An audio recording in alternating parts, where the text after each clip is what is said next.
несі дәретханасы. Алматы қаласы, Ықылас көшесі 1Г қателеспесем. 18-ші емхана.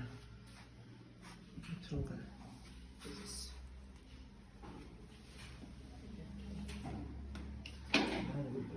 Негізі УЗИ-ға келген өте керемет жақсы дәрігер екен.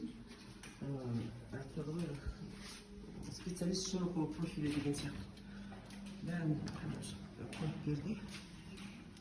Дәрігерге ешқандай не жоқ, претензия жоқ. Бір дәрігерге ғана бардым ғой, УЗИ-ға. Ал емхананың несі. Қазір айтпақшы, мен шыққан кезде мына жерді көрсетемін. Мына жер жылы кішкене қиындау.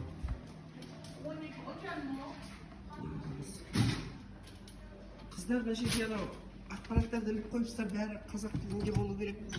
Сіздер мына жерде міне өсіп шығу керек. Жоқ,